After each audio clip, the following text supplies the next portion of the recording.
Do you present this as an antitrust issue of breaking up monopolies because nationalizing these platforms would, I mean, have in essence the same surveillance effect with the powers of the massive platforms? Breaking them up is the only way, I guess, in your thesis to disperse that power.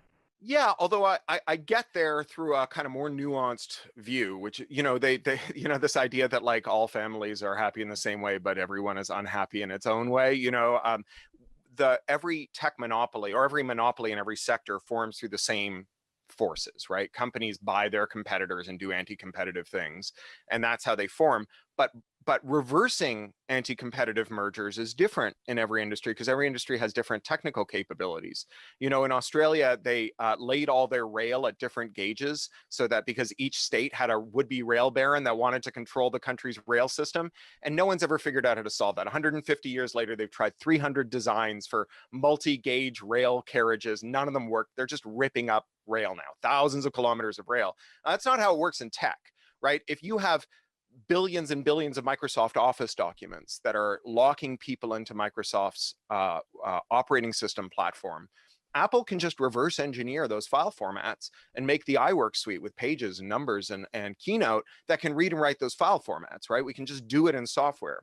So I advocate for, as a part of the solution, to re-enable the kind of interoperability, the ability of one new entrant to the market to connect to an existing market firm's products and services as a way to whittle away at their power. When Facebook started, it had this big problem, which is that everyone was using MySpace, which was owned by this, rapacious Australian billionaire Rupert Murdoch. He wasn't going to let them go.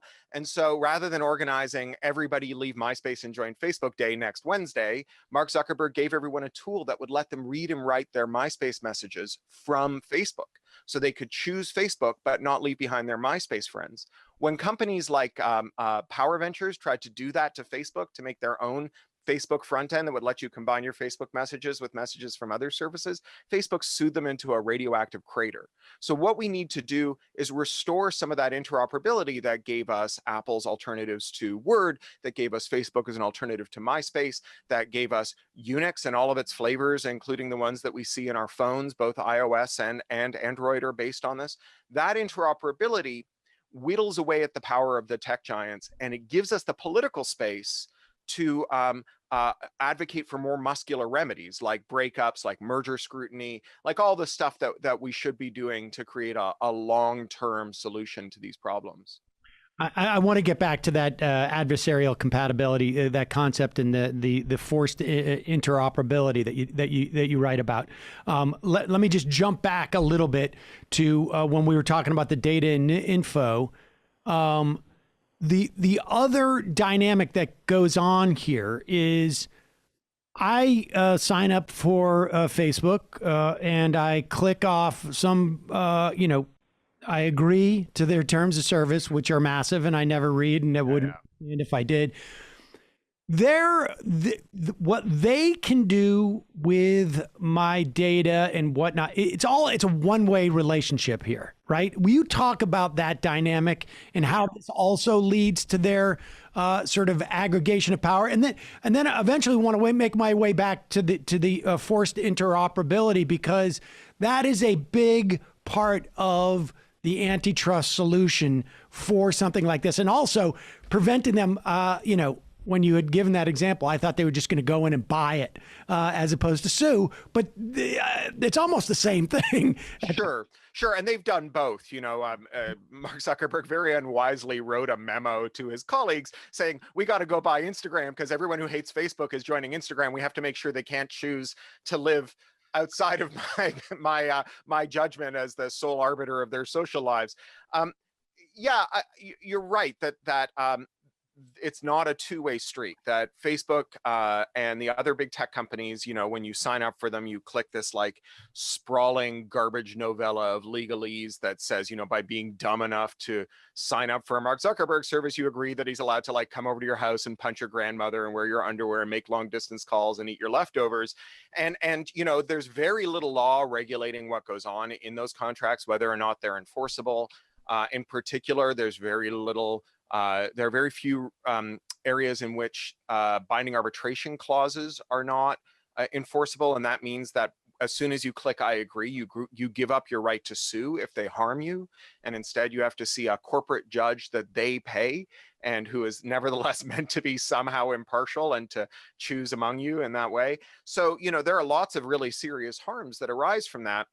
And they say, look, you're agreeing to it, and even if you don't explicitly agree to it, there's an implied agreement, and all this data that's streaming off of your device when it gives up your location, either because they're in your device's operating system or because the apps were built with tools that they made that exfiltrate that data.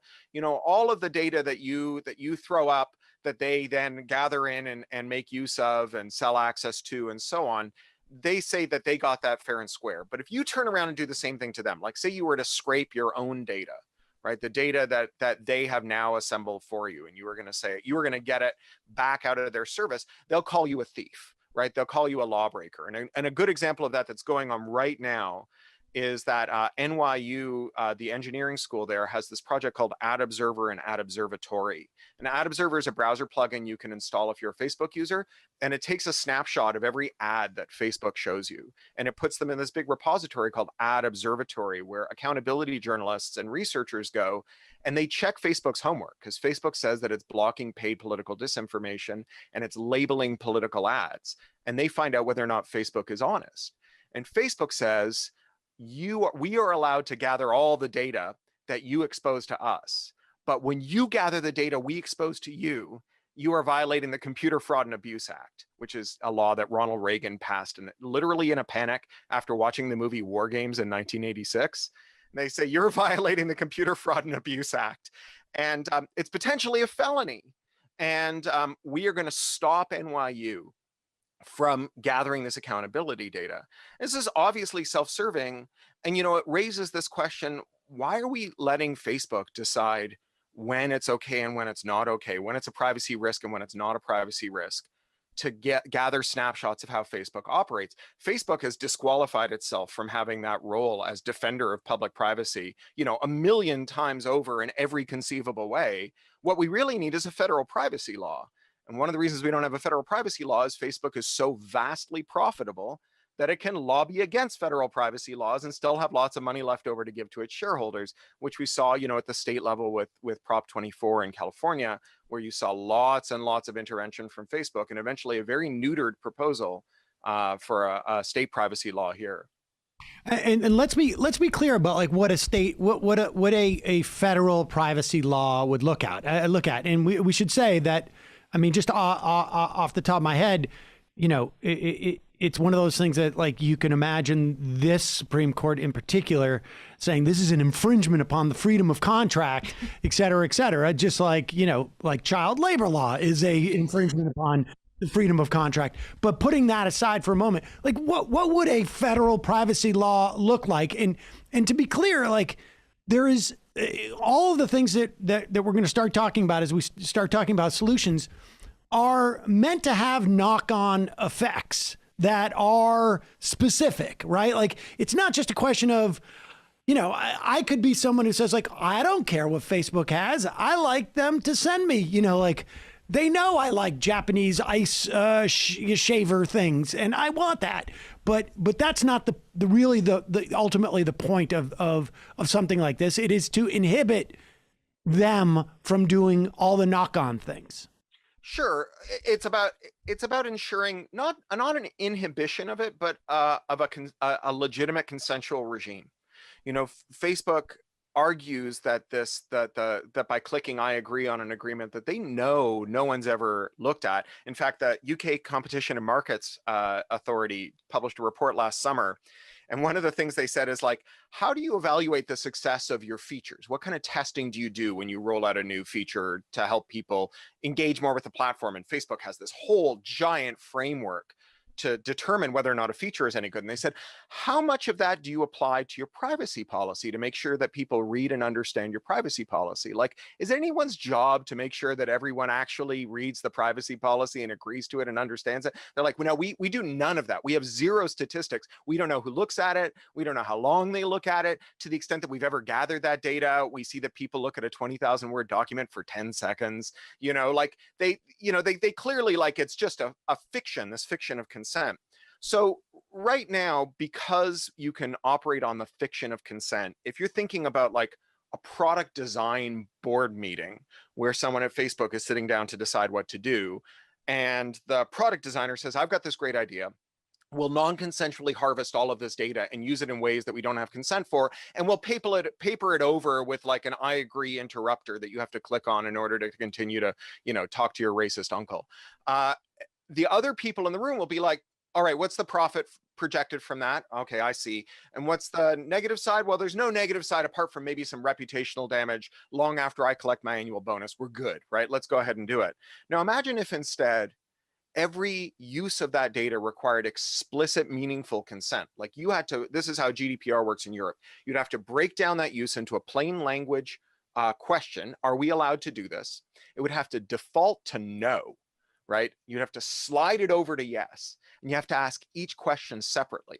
So if you want to do 100 things with my data, you have to get me to slide it over to yes and click OK 100 times. Well, I think everyone in the boardroom is going to go, oh yeah, no one's going to use this service, right? The total number of users for our service will be 0. And we're going to really alarm a lot of people about what else we might be doing with their data. Let's not make that product at all. So we start by saying, let's have meaningful consent. And then the other half of this is let's enforce that meaningful consent with a private right of action. So the California law, the CCPA that passed in the 2020 election by ballot initiative, only works if our attorney general or district attorney decides to take up your case. And that's great if you're like pale, male, and stale like me, and you got a lot of political juice and some Twitter followers. You might be able to make a lot of noise when there's something bad that happens to you. But if you're someone who has no political power, it's really unlikely you're going to get the state AG to take up your case, right? We see this over and over again whenever you have a regime without a private right of action. So that's got to be the other half. And then finally, we need monetary damages and legal fees. So it needs to be the case that if a company harms you, that you can collect statutory damages and that your lawyer can get made whole for the work that they do, so that the other side can't win just by dragging out the legal proceedings until you run out of money, because the longer they drag out the legal proceedings, the more they owe your lawyer when it's all done. And just to be clear, this is, what you're talking about is like sort of what could ultimately be like mass torts, where, you have this incentive for tort lawyers to get involved and start going after these companies. So that's one sort of like, that is one direction of the attack on the sort of mass money and power that these companies have, and their outsized money and power. What would be so where do you hit from an antitrust perspective? Where like what would that look like in terms of like inhibiting? Because this has to do with the concentration and the network effects, right? And then of course their ability to go and we're going to buy Instagram. Yeah, we're not going to worry about them. We're just going to buy them, and that's it. So, I mean, these companies, to be clear, they are mostly acquisition companies. They're not really invention companies. Google has made 1.5 successful products in its history. It made a really good search engine and a pretty good Hotmail clone.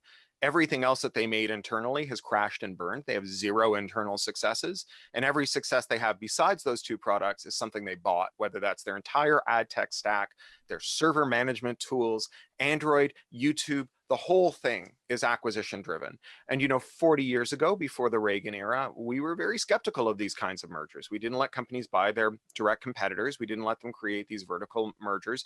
And we flipped the burden of proof so that if you were going to affect a merger, you had to prove that it wasn't going to be anti-competitive.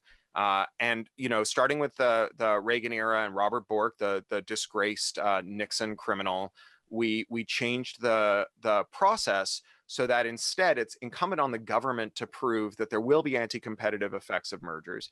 And the only way to prove that is using these abstruse mathematical models that were perfected at the University of Chicago and that no one except University of Chicago economists understands. And they've effectively, made themselves into a kind of sorceress priesthood where, when the king wants to do something, the sorcerer drags in a goat and sacrifices and reads the future in its guts and tells you whether the king is right. And, unsurprisingly, the sorcerer always says that his paymaster is doing the right thing. And, anyone who tries to object, they go, oh, look who thinks he knows how to read the guts of a goat. And so I would favor a return to a more muscular form of antitrust, one where the burden of proof is reversed. This is in Senator Klobuchar's proposal. And I'd also return to a more muscular form of antitrust where we expanded the scope of harms that you could articulate to block a merger beyond consumer welfare harms, right?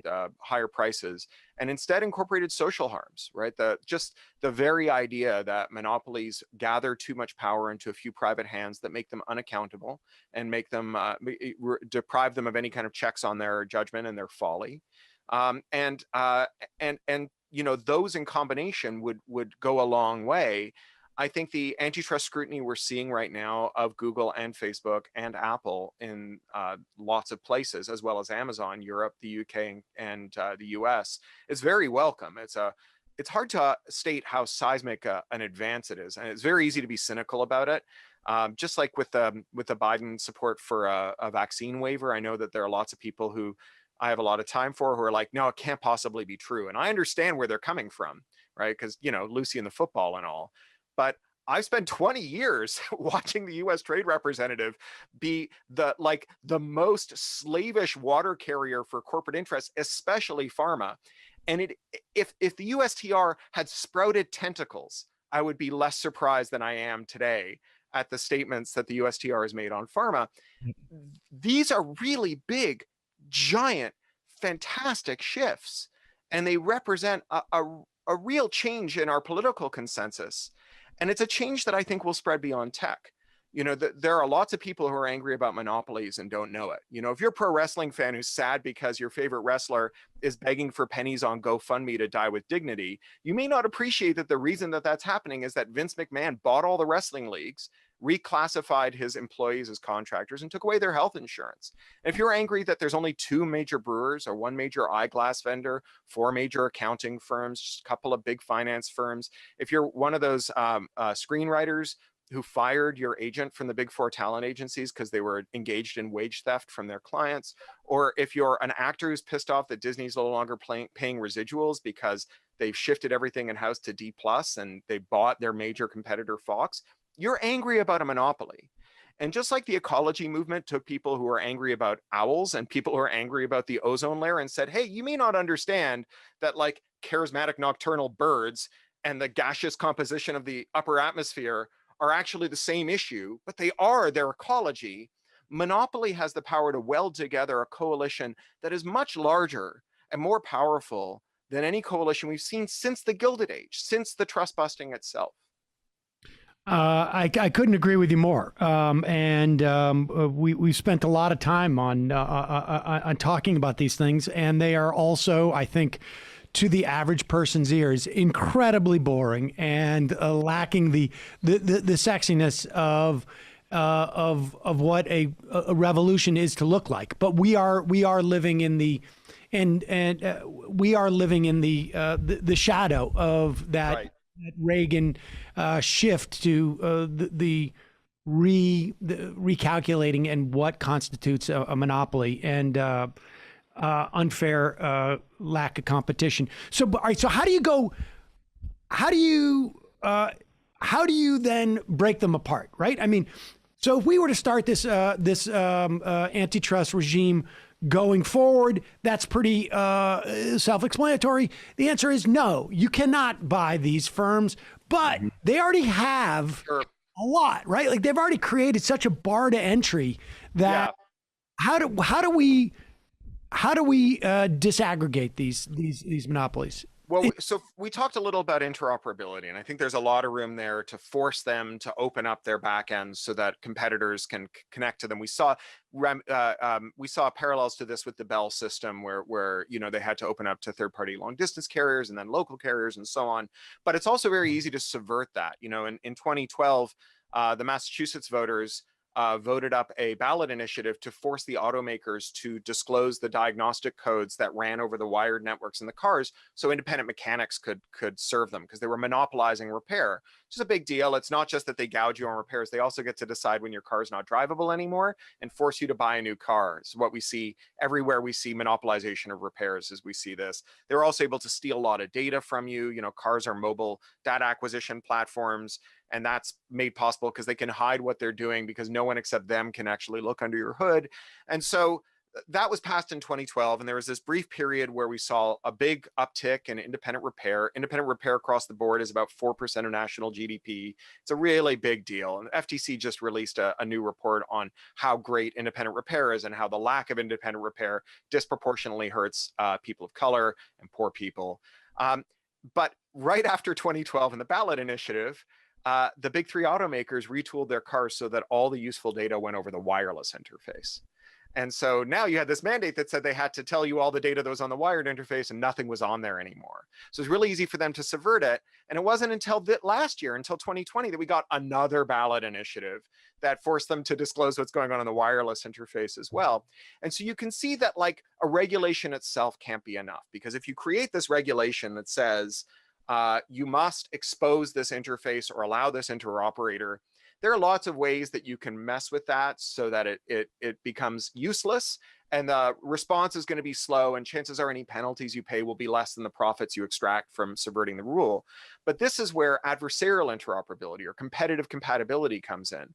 I mentioned before that it's always been the case that new tech companies came into existence by making things that plugged into existing tech companies' products and services, whether that's third-party printer ink, or back in the old days, third-party printers for IBM mainframes, or Apple's alternatives to Microsoft Office, or what have you. And that today, we've lost most of that thanks to the Computer Fraud and Abuse Act, the Digital Millennium Copyright Act, trade secrecy, non-compete, a whole host of rules that these dominant firms have either enacted or altered through new legal decisions that were very expensively won, so that no one can do unto them what they did unto others. And if we were to restore that, say, if we were to say as part of our antitrust settlement with these companies, you are no longer allowed to invoke any of these laws against a competitor without the permission of a special master who confirms that you're not using it in an anti-competitive way. It's the kind of thing we do all the time in settlements, right? We just say, look, you've got a special master, it's a third party, it's some academic at a university or something. They're going to decide whether or not you can bring the lawsuit, or whether you're just doing it to accomplish something against the public interest. Well, then you change the equilibrium.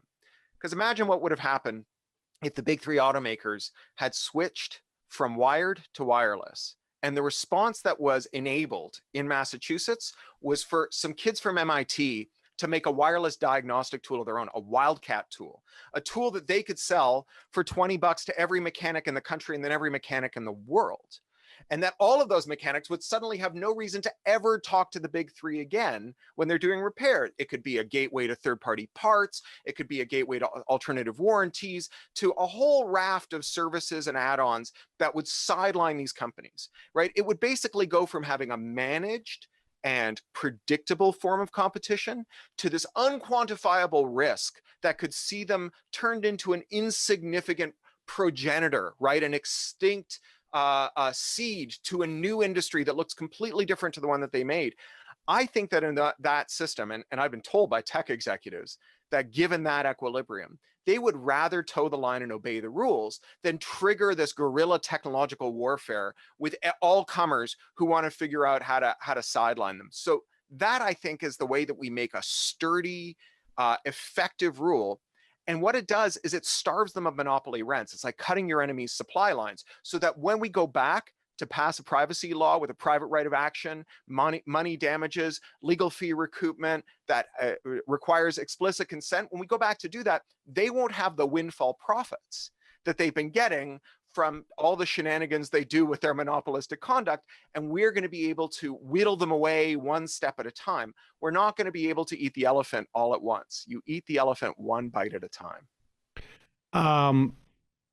I like that image. No actual elephants are harmed in this conversation. Except by Thomas Edison.